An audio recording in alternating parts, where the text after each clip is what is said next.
सबसे पहले आप सभी को मेरा YouTube चैनल पे स्वागत है। इस वीडियो में मैं आपको NISM सीरीज 8 यानी इक्विटी डेरिवेटिव सर्टिफिकेशन एग्जामिनेशन के बारे में बताऊंगा। और जैसे कि मैंने कहा, इस सर्टिफिकेशन का हर एक चैप्टर में स्टेप बाय स्टेप डिस्कशन करूंगा। इस वीडियो में चैप्टर 6 यानी ट्रेडिंग मैकेनिज्म के बारे में बताऊंगा। इस चैप्टर का वेटेज है 10, यानी इस चैप्टर से आपको 10 क्वेश्चन मिल सकती है। तो चलिए सबसे पहले एजेंडा के बारे में बात करते हैं। एजेंडा में सबसे पहले रहेगा ट्रेडिंग मैकेनिज्म क्या है, किस तरह काम करती है, उसके बारे में बताऊंगा। इसके बाद किसी भी तरह की अगर डेरिवेटिव ट्रेडिंग होती है तो स्टॉक को सिलेक्शन करने के लिए उसका जो एलिजिबिलिटी क्राइटेरिया है वो क्या क्या होती है उसके बारे में जानकारी दूंगा। ठीक उसी तरह अगर इंडेक्स ट्रेडिंग करना है उसका एलिजिबिलिटी क्राइटेरिया किस तरह होती है उसके बारे में बताऊंगा। इसके बाद मैं आपको बताऊंगा कॉर्पोरेट एक्शन के बारे में, उसका एडजस्टमेंट कैसे होती है, जैसे कि बोनस इशू होती है, स्प्लिट होती है, राइट इशू होती है, तो ऐसे केसेस में एडजस्टमेंट किस तरह की जाती है। नेक्स्ट में मैं आपको बताऊंगा कि ट्रेडिंग कॉस्ट के बारे में, ट्रेडिंग कॉस्ट किस तरह कैलकुलेट होती है, इसमें कौन सी कॉस्ट कंसीडर की जाती है। इसके बाद मैं आपको बताऊंगा एल्गोरिथमिक ट्रेडिंग क्या होती है, ये किस तरह काम करती है। और आखिर में मैं आपको बताऊंगा अगर फ्यूचर ऑप्शन में काम करना है तो फ्यूचर ऑप्शन का डेटा ट्रैकिंग किस तरह होती है, तो उसके बारे में आपको जानकारी दूंगा। तो चलिए आगे बढ़ते हैं, एक एक करके सारे एजेंडा को डिस्कस करते हैं। एजेंडा में जैसे कि मैंने सबसे पहले कहा कि ट्रेडिंग मैकेनिज्म के बारे में बताऊंगा। देखिए, ट्रेडिंग मैकेनिज्म के बारे में बात करने से पहले आपको सबसे पहले मार्केट को समझना होगा। मार्केट बेसिकली दो टाइप के हैं, एक है ओपन आउटक्राई मार्केट और एक है इलेक्ट्रॉनिक मार्केट। यानी एक मार्केट होती है इलेक्ट्रॉनिक डिवाइस के द्वारा और एक मार्केट है कि बिना इलेक्ट्रॉनिक डिवाइस, जिसको हम लोग ओपन आउटक्राई मार्केट बोलते हैं। देखिए, पुराने दिनों में इलेक्ट्रॉनिक डिवाइस नहीं थे, हमारे पास टर्मिनल नहीं होता था, कोई ट्रेडिंग प्लेटफॉर्म नहीं होता था इलेक्ट्रॉनिक मोड में, तो वैसे केसेस में एक पीट होता था। पीट यानी पीट हॉल, एक बड़ा सा हॉल होता था और वहाँ पर सारे लोग आते थे, जिसको खरीदना है शेयर्स, जिसको शेयर्स बेचना है, सभी लोग वहाँ पर आते थे। और उसका जो ऑथराइज पर्सन होता था, प्रोफेशनल्स होता था, तो उनको इशारा करके बताते थे या फिर हाथों द्वारा सिग्नल दिखाते थे या फिर साउट करके बताते या फिर कोडिंग लैंग्वेज के माध्यम से बताते कि आपको बाई करना चाहिए या फिर सेल करना चाहिए। तो ये पुराने दिनों का प्रोसेस है। आज के दिन में तो सारी चीज़ इलेक्ट्रॉनिक हो गए हैं, तो इसीलिए इस तरह अभी काम नहीं होते हैं। तो इलेक्ट्रॉनिक मार्केट का सबसे बड़ा जो इम्पोर्टेंट फ़ायदा है, यहाँ पे ब्रोकर आपको screen based dealing terminal provide करती है। यहाँ पर किसी भी तरह की कोई ट्रेडिंग पीट नहीं होती है, यानी कोई बड़ा हॉल में आपको नहीं जाना है, वहाँ पर आपको किसी प्रोफेशनल का इंतज़ार नहीं करना है, आपका सारे के सारे काम ऑनलाइन में हो जाती है। ब्रोकर जो आपको टर्मिनल प्रोवाइड करती है या फिर जो ट्रेडिंग प्लेटफॉर्म प्रोवाइड करती है, वो आप घर में बैठे बैठे कर सकते हैं। इंडिया में आप चाहे तो फ्यूचर में काम करें या फिर ऑप्शन में काम करें, सारे के सारे इलेक्ट्रॉनिक नेचर में ही होती है। आप बीड करो या फिर ऑफर दो, जैसे ही आपका ऑर्डर का एक्सेप्टेंस हो जाती है तुरंत आपको टर्मिनल में दिखने को मिलता है। तो इंडिया में आप किसी भी एक्सचेंज में अगर आप डेरिवेटिव का ट्रेड करना चाहते हैं, ये totally automated screen based trading platform आपको मिल जाएगी, जहां पर आप इंडेक्स फ्यूचर का ट्रेड कर सकते हैं, इंडेक्स ऑप्शन का ट्रेड कर सकते हैं, स्टॉक फ्यूचर का ट्रेड कर सकते हैं, स्टॉक ऑप्शन का भी ट्रेड कर सकते हैं। देखिए, हम जब फ्यूचर में या फिर ऑप्शन में ट्रेड करते हैं, ट्रेड ऐसे अपने आप नहीं होती है, इसमें बहुत सारे एंटिटी काम करते हैं, अलग अलग रोल्स रिस्पॉन्सिबिलिटी होती है। अब कौन सी एंटिटी है, उसका रोल्स रिस्पॉन्सिबिलिटी क्या है, इन सारे चीज़ को एक बार देख लेते हैं। तो चलिए एक एक करके बात करते हैं। सबसे पहले बात करेंगे ट्रेडिंग मेंबर के बारे में। देखिए, ट्रेडिंग मेंबर एक्सचेंज का यानी स्टॉक एक्सचेंज का मेंबर होती है, यानी स्टॉक एक्सचेंज के पास रजिस्टर्ड होना पड़ता है। ट्रेडिंग मेंबर अपना जो क्लाइंट्स होती है या फिर खुद के जो अकाउंट्स होती है उसके बिहाफ में ऑर्डर प्लेस करते हैं, यानी ट्रेड प्लेस करते हैं। अगर किसी कस्टमर को, क्लाइंट को अगर बाई करनी है या फिर सेल करनी है, वो सारे के सारे ऑर्डर्स ट्रेडिंग मेंबर के थ्रू लगवाती है। इसीलिए ट्रेडिंग मेंबर को एक्सचेंज के पास रजिस्टर्ड होना पड़ता है और एक्सचेंज एक ट्रेडिंग मेंबर आईडी प्रोवाइड करती है जो यूनिक है एक ट्रेडिंग मेंबर के लिए। अब एक ट्रेडिंग मेंबर के अंदर कितने सारे यूजर्स काम करेंगे वो भी एक्सचेंज के द्वारा डिसाइड होती है और समय समय पर इसको चेंज भी किया जा सकता है। जितने भी यूजर्स ट्रेडिंग मेंबर के अंदर काम करेंगे तो ट्रेडिंग मेंबर का जो कॉमन आईडी है, यानी यूनिक ट्रेडिंग मेंबर आईडी है, वो कॉमन है, सबके लिए सेम है। सारे के सारे यूनिक यूजर्स उसको यूज करते हैं, लेकिन यूजर्स का अलग अलग यूनिक आईडी होती है। अब सबसे बड़ा सवाल है कि ट्रेडिंग मेंबर का काम क्या है। देखिए, जितने भी यूजर्स ट्रेडिंग मेंबर के अंदर काम करते हैं, यानी उसको एक्सेस मिलते हैं, सभी यूजर्स के एडुकेट कंट्रोल मेंटेन करना ही ट्रेडिंग मेंबर का मेन काम है। अब बात करेंगे दूसरी एंटिटी के बारे में, ट्रेडिंग कम क्लियरिंग मेंबर यानी टीसीएम। देखिए, ये भी स्टॉक एक्सचेंज का एक ट्रेडिंग मेंबर है, लेकिन ये साथों साथ क्लियर्स भी करवाती है। यानी जो भी ऑर्डर प्लेस होती है अपने क्लाइंट के बिहाफ में या फिर अपना जो प्रोप्राइटरी ट्रेड्स है, उसके साथ साथ दूसरे ट्रेडिंग मेंबर का या फिर कस्टोडियल पार्टिसिपेंट्स का अगर किसी भी तरह की ट्रेड्स है, उसको क्लियर्स भी करवाती और उसके साथ साथ उसको सेटलमेंट भी करवाती है। तो बहुत बड़ा रोल है ट्रेडिंग कम क्लियरिंग मेंबर की।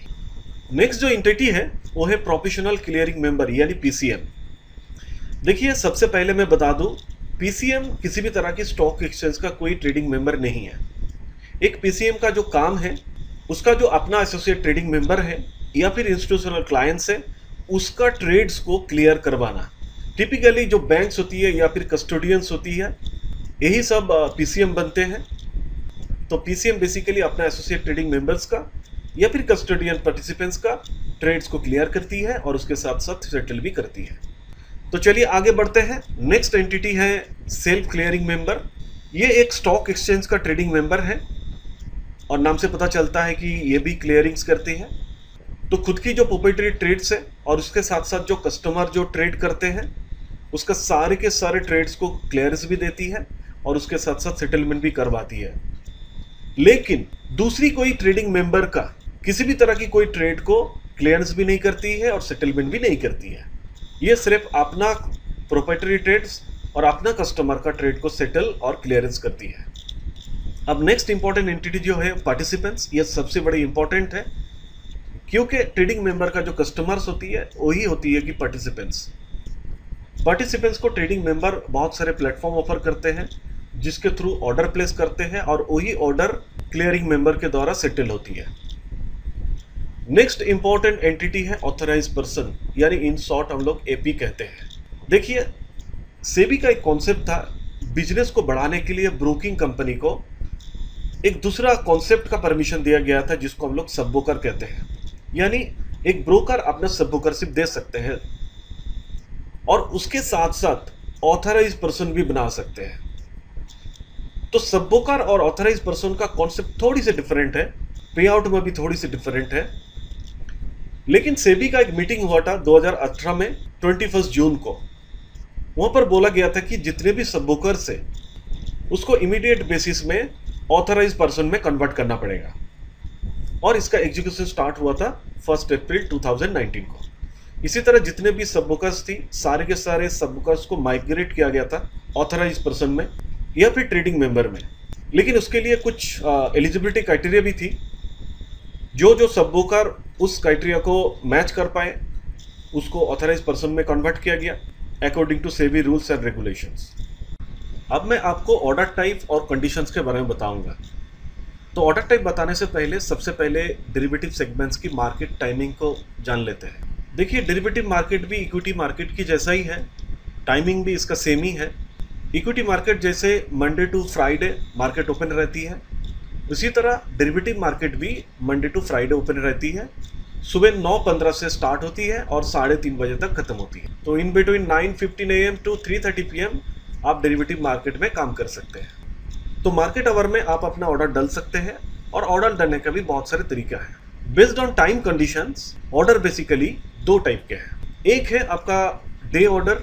डे ऑर्डर का मतलब है आप अगर कोई ऑर्डर आप डालते हैं तो एक दिन के लिए, सिंगल डे के लिए वैलिड रहती है। मान लीजिए आपने अभी एक ऑर्डर डाले हैं, वो ऑर्डर अभी एग्जीक्यूट नहीं हुई है, अभी पेंडिंग मोड में है, तो आपका ऑर्डर तुरंत कैंसिल नहीं होगा, पूरा दिन तक इंतजार करेगा।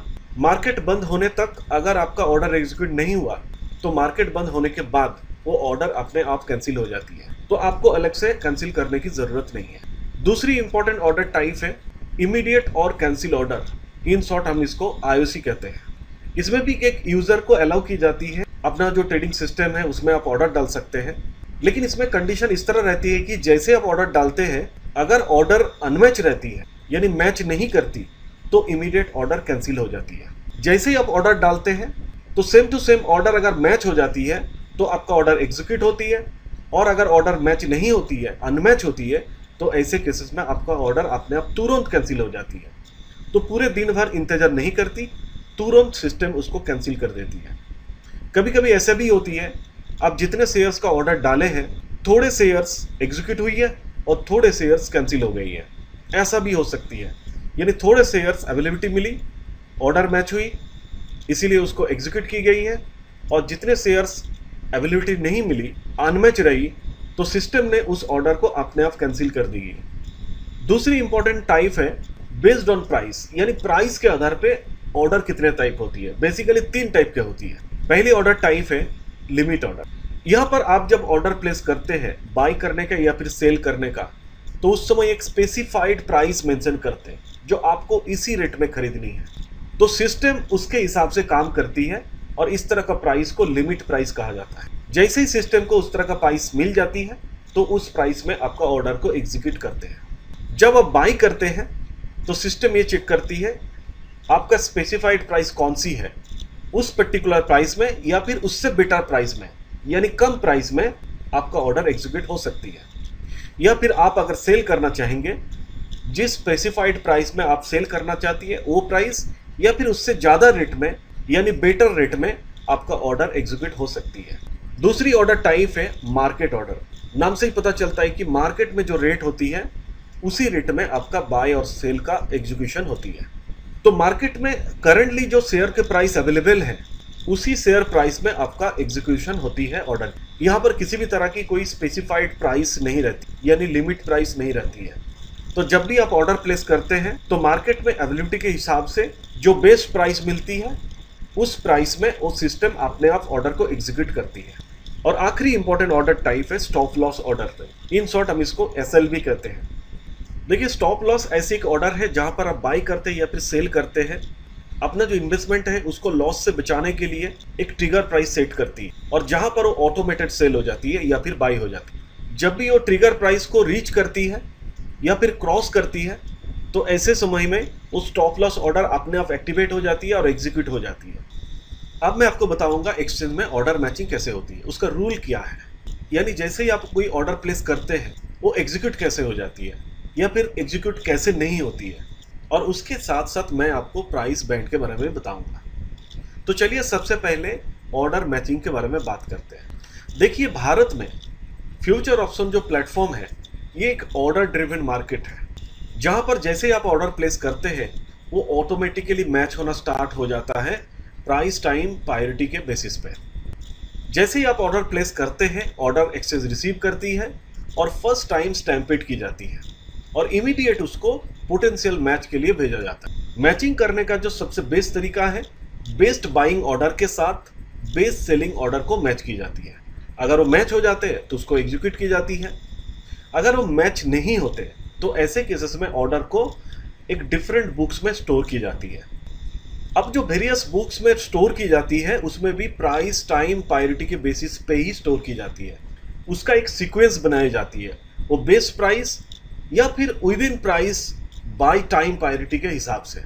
अब चलिए प्राइस बैंड के बारे में बात करते हैं। देखिए, डेरिवेटिव मार्केट में इंडिया में किसी भी तरह की प्राइस बैंड का कोई कॉन्सेप्ट नहीं है, लेकिन फिर भी डेरिवेटिव मार्केट में किसी भी तरह की इरोनियस ऑर्डर्स एंट्री ना हो, उसको प्रिवेंट करने के लिए एक ऑपरेटिंग रेंज बनाई जाती है।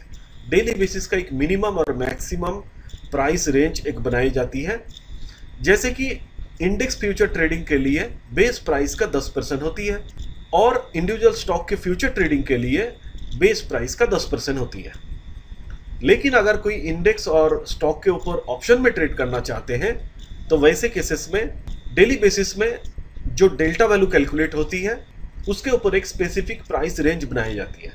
अगर किसी भी तरह की कोई ऑर्डर इस प्राइस रेंज के बाहर चले जाते हैं तो ऐसे केसेस में एक्सचेंज उस स्टॉक प्राइस को या फिर इंडेक्स को प्राइस को फ्रीज कर देती है। इसको हम लोग प्राइस फ्रीजिंग कहते हैं।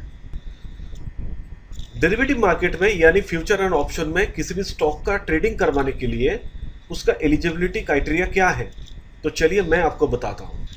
देखिए, किसी भी स्टॉक के ऊपर अगर डेरिवेटिव में ट्रेड करवाना है तो उसका जो बेसिक क्राइटेरिया है उसको 6 महीने तक लगातार चेक की जाती है और वो रेगुलर रोलिंग बेसिस में चेक की जाती है।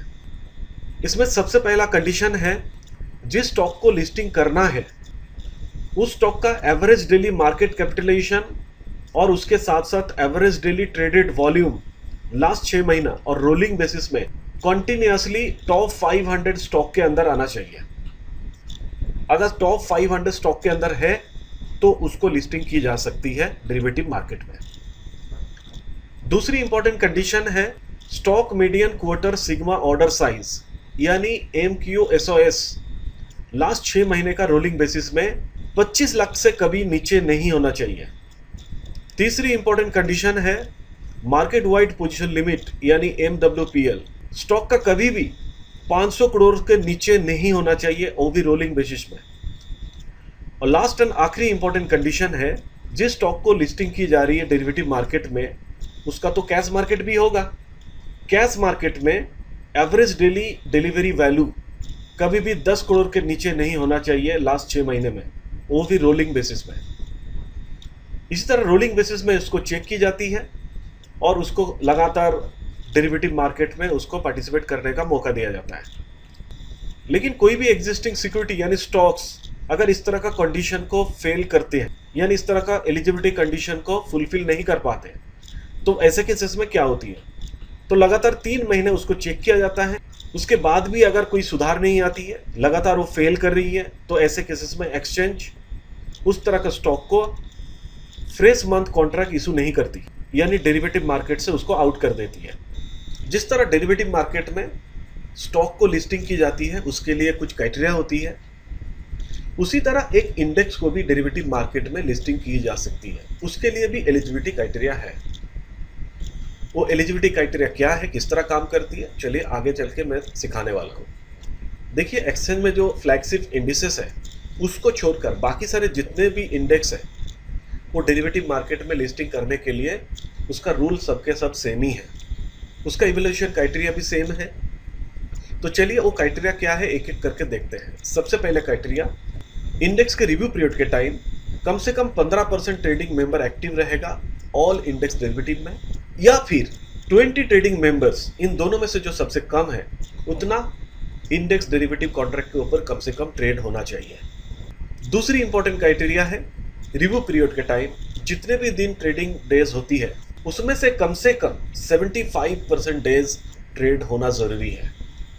तीसरा इंपॉर्टेंट क्राइटेरिया है रिव्यू पीरियड के टाइम एवरेज डेली टर्नओवर कम से कम इंडियन मनी में 10 करोड़ रुपया होना चाहिए। और चौथी एंड लास्ट इंपॉर्टेंट पॉइंट है रिव्यू पीरियड के time average daily open interest Indian money में कम से कम 4 करोड़ रुपया होना चाहिए। तो ये क्राइटेरिया है, अगर ये क्राइटेरिया अगर कोई इंडेक्स फुलफिल करती है तो उसको डेरिवेटिव में लिस्टिंग की जा सकती है। लेकिन आपको इसके साथ साथ ध्यान रखना पड़ेगा, कोई भी इंडेक्स को अगर डेरिवेटिव लिस्ट से एक्सक्लूड की जाती है यानी निकाला जाता है कोई कारण के वजह से, तो ऐसे केसेस में कम से कम 6 महीने तक उसको री इंक्लूजन नहीं की जा सकती, यानी दोबारा उसको डेरिवेटिव में लिस्टिंग नहीं की जा सकती है 6 महीने तक।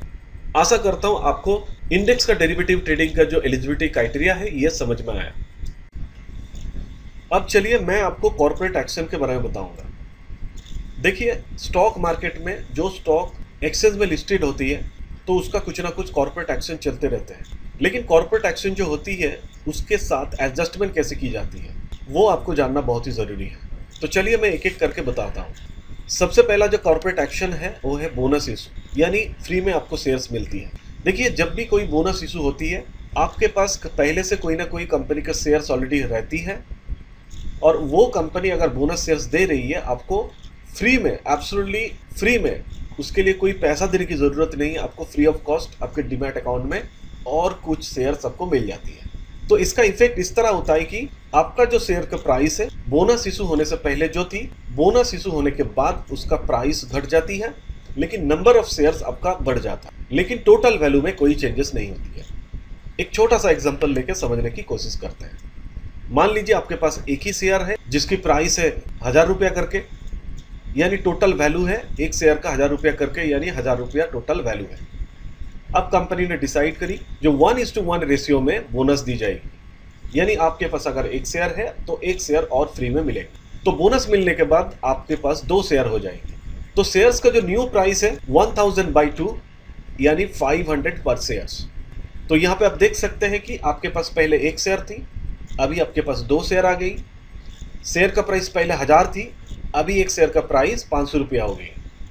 तो इसी तरह अभी जो वैल्यू है 2 शेयर का 500 रुपया करके अगर वैल्यू होती है तो टोटल वैल्यू 1000 होती है। तो बोनस शेयर इशू होने से पहले और बोनस शेयर इशू होने के बाद दोनों के दोनों 1000 रुपया ही वैल्यू है। तो आशा करता हूँ आपको समझ में आया कि बोनस शेयर इशू होने की वजह से शेयर की प्राइस घट जाती है, लेकिन नंबर ऑफ शेयर्स आपके पास बढ़ जाता है, लेकिन टोटल वैल्यू किसी भी तरह की कोई चेंजेस नहीं होती।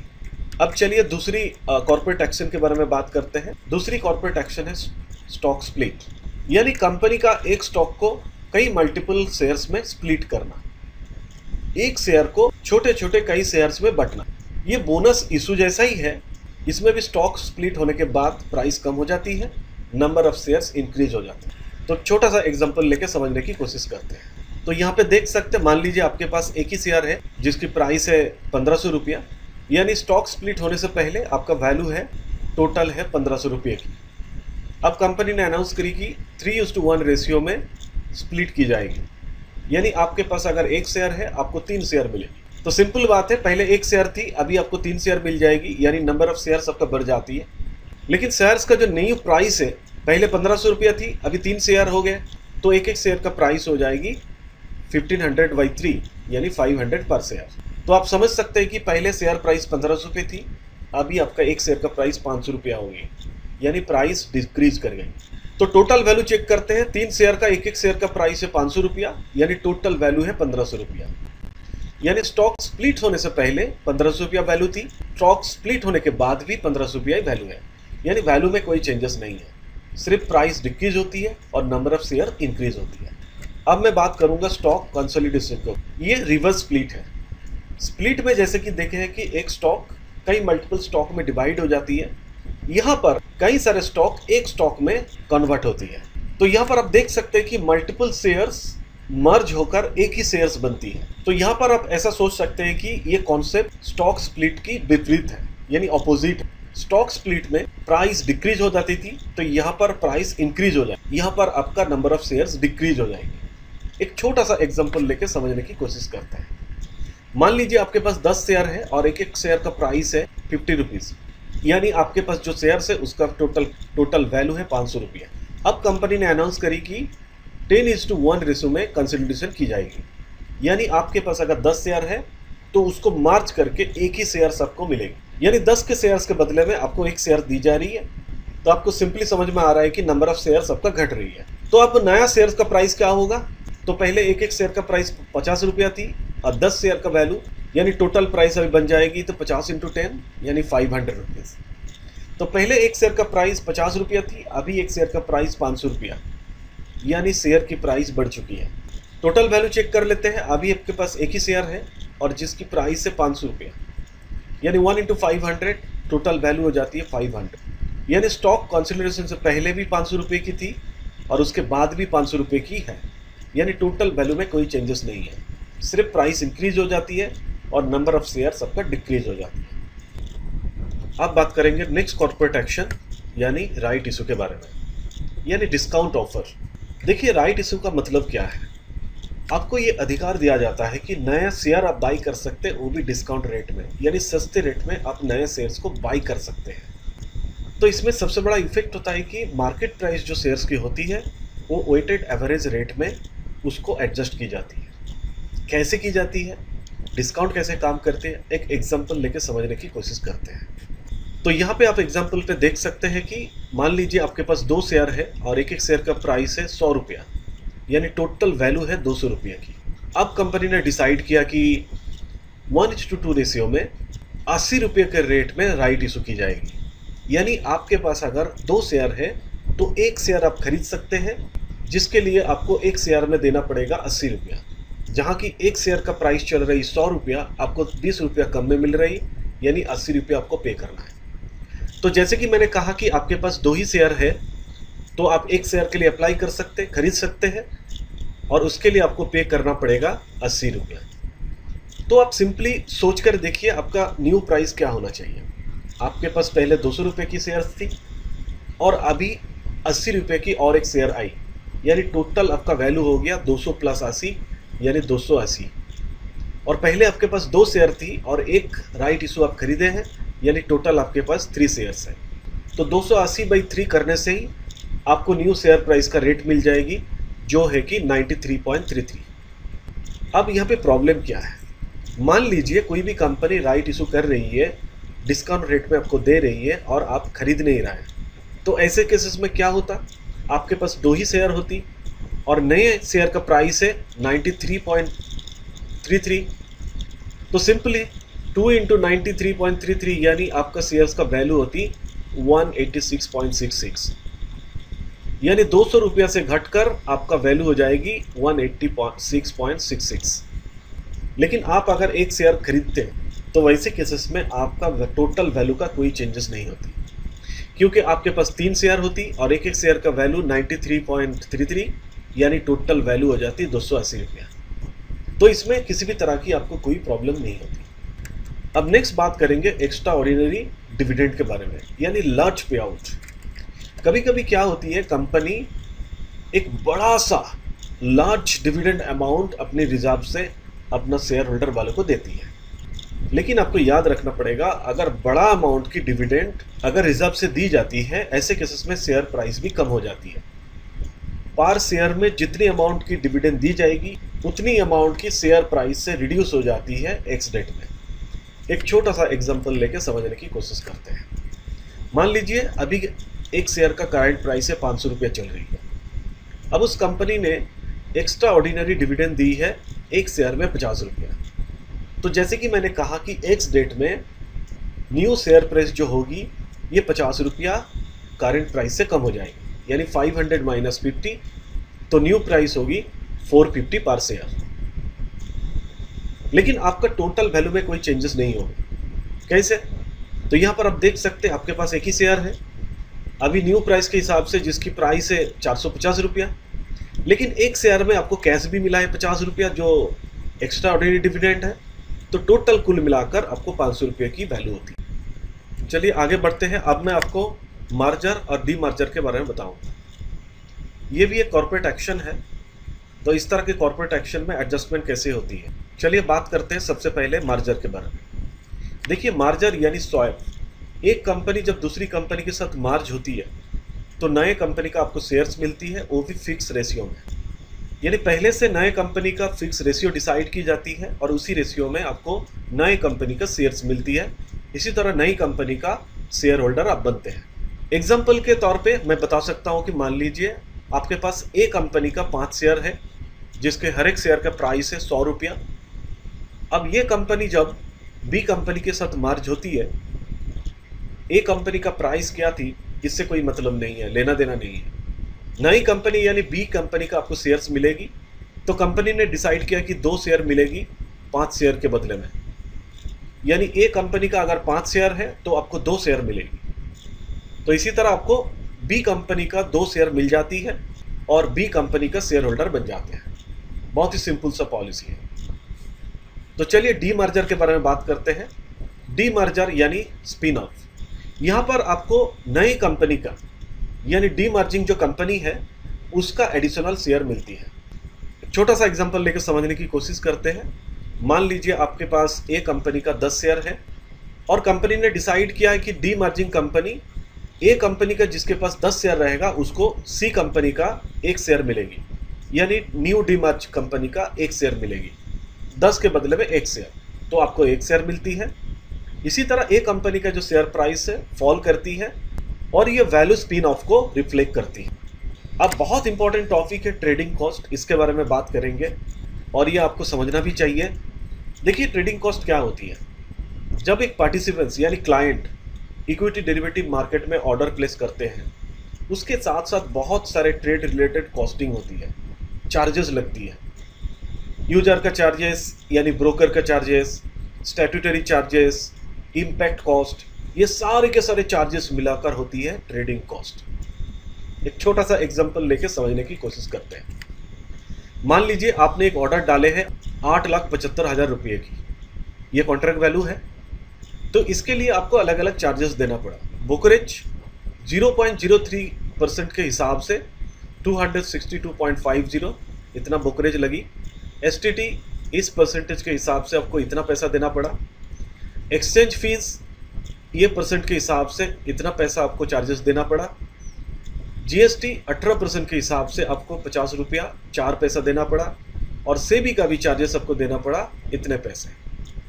तो उसके हिसाब से अगर टोटल चार्जेस को ऐड करें 440.66 ये आपका टोटल चार्जेस है, जिसको हम लोग टोटल ट्रेडिंग कॉस्ट कहते हैं। आशा करता हूँ ट्रेडिंग कॉस्ट क्या है ये आपको समझ में आ गया। अब मैं आपको एल्गोरिथमिक ट्रेडिंग के बारे में बताऊंगा। देखिए, बहुत सारे लोग एल्गोरिथमिक ट्रेडिंग के ऊपर बिलीव करते हैं और काम भी करते हैं, क्योंकि उनको लगता है कि ये बहुत ही आसान प्रोसेस है। तो ये ऐसा एक प्रोसेस है जहां पर आप ऑर्डर एग्जीक्यूट करते हैं ऑटोमेटेड बेस में। आपको कुछ करना नहीं है, ऑटोमेटिक ऑर्डर हो जाता है, जहां पर आप इंस्ट्रक्शन प्री प्रोग्राम करके रखते हैं। यानी शेयर के प्राइस क्या होगी, टाइमिंग क्या होगी और कितने अमाउंट का ऑर्डर लगेगी, ये सारे के सारे प्री डिज़ाइन रहती है, ऑटोमेटेड होती है। आपको कुछ करना नहीं है, ये सिस्टम अपने आप ऑर्डर प्लेस करती है। तो इसीलिए इस तरह का ट्रेडिंग एक सेट ऑफ डायरेक्शन है प्रॉब्लम सॉल्व करने के लिए। ये एक मैथमेटिकल मॉडल है जो प्रोग्रामर डेवलप करते हैं और कंप्यूटर के द्वारा इसको फेड की जाती है। इस मॉडल में चेंजिंग मार्केट कंडीशन को कंसीडर की जाती है, जैसे कि शेयर्स की price, traded volume, time of the day. इसके साथ साथ बाई सेल ऑर्डर जो भी है, डायनामिक प्लेसेस, इसको भी कंसीडर की जाती है। एल्गोरिथमिक ट्रेडिंग का सबसे बड़ा फायदा है ये ऑटोमेटेड होती है, ये बिल्कुल ऑटोमेटिक होती है, कंप्यूटर ड्रिवन होती है। इसीलिए इस तरह के ट्रेड के साथ किसी भी तरह की ट्रेडर्स की इमोशन जुड़े नहीं रहते। ये टोटल इमोशन फ्री है। तो इस तरह का ट्रेडिंग में ट्रेडिंग डिसीजन को किसी भी तरह की इफेक्ट नहीं करती है। और एक एडवांटेजेस है, एल्गोरिथमिक ट्रेडिंग एक सिस्टम बेस्ड ट्रेडिंग है, कंप्यूटराइज ट्रेडिंग है। इसको एग्जीक्यूशन करना आसान है और बहुत ही कम समय में ये एग्जीक्यूट हो जाती है, क्योंकि यहाँ पर ह्यूमन ऑपरेटिंग है कोई बात ही नहीं है। ये ऑर्डर अपने आप प्लेस होती है और बहुत ही फास्ट होती है, हाई स्पीड में होती है। अब एजेंडा का आखिरी टॉपिक है कि फ्यूचर ऑप्शन का डेटा को ट्रैकिंग कैसे करें और रियल टाइम बेसिस में उसको ट्रैकिंग कैसे करें, उसके बारे में मैं बताऊंगा। देखिए, जहाँ पर आप ट्रेडिंग अकाउंट ओपन करते हैं, यानी जिस ब्रोकर के पास ट्रेडिंग अकाउंट ओपन करते हैं, वो आपको अलग अलग प्लेटफॉर्म देते हैं। टर्मिनल देते हैं, वेबसाइट ट्रेडिंग प्लेटफॉर्म देते हैं, या फिर मोबाइल बेस्ड ट्रेडिंग प्लेटफॉर्म देते हैं। चाहे किसी भी ट्रेडिंग प्लेटफॉर्म यूज़ करें, वहाँ पर आप फ्यूचर और ऑप्शन डेटा को ट्रैक कर सकते हैं। आपको कौन सी चीज़ को ट्रैक करना है, ट्रैक करने के लिए जो इंपॉर्टेंट डिटेल्स है मैं एक एक करके बताता हूँ। सबसे पहले आपको ट्रेड डेट को ट्रैक करना है, उसके साथ साथ सिंबल ट्रैक करना है, इंस्ट्रूमेंट को ट्रैक करना है, कॉन्ट्रैक्ट की जो एक्सपायरी डेट है उसको भी ट्रैक करना है, जिस स्ट्राइक प्राइस में आप ऑर्डर प्लेस करते हैं उसको भी ट्रैक करना है, आपको ऑप्शन टाइप चेक करना है, आपने कॉल लिया या पुट लिया है, उसके साथ साथ कॉर्पोरेट एक्शन लेवल भी आपको ट्रैक करना है। ये अलावा आपको ओपनिंग प्राइस भी चेक करना है, स्टॉक की क्लोजिंग प्राइस भी चेक करना है, स्टॉक की हाई प्राइस कितनी है, लो प्राइस कितनी है, और इसके साथ साथ मार्केट का ट्रेंड भी आपको पता करना है, क्या मार्केट अप ट्रेंड चल रही है या फिर डाउन ट्रेंड चल रही है। इसके साथ साथ स्टॉक का ओपन इंटरेस्ट चेक करना है, आपको लास्ट ट्रेडेड प्राइस भी चेक करना है, क्योंकि इसी प्राइस के ऊपर बेस करके आप कैलकुलेट कर सकते हैं आपका पोजीशन प्रॉफिट में है या नुकसान में है। और इसके साथ साथ आपको टोटल ट्रेडेड क्वांटिटी और टोटल ट्रेडेड वैल्यू भी आपको ट्रैक करना है। इतने सारे डेटा अगर प्रॉपर्ली ट्रैक करेंगे तो अच्छी तरह आप फ्यूचर ऑप्शन में काम कर पाएंगे। तो आशा करता हूँ मेरा ये वीडियो आपको अच्छा लगा। अगर अच्छा लगा तो मेरा यूट्यूब चैनल को सब्सक्राइब कर दीजिए और बेल आइकन को जरूर दबाइए, ताकि आपको नेक्स्ट वीडियो जब अपलोड करूँगा उसका नोटिफिकेशन तुरंत मिले। आप चाहे तो मेरा वीडियो को लाइक्स भी कर सकते हैं और अपने दोस्त को भी शेयर भी कर सकते हैं। अगर किसी भी चीज़ की जानकारी चाहिए, आप चाहे तो इस वीडियो के नीचे कमेंट भी कर सकते हैं। तो स्टे हेल्दी, बी हैप्पी। जब भी आप निवेश करें सोच कर समझ कर निवेश कीजिए। Happy investing.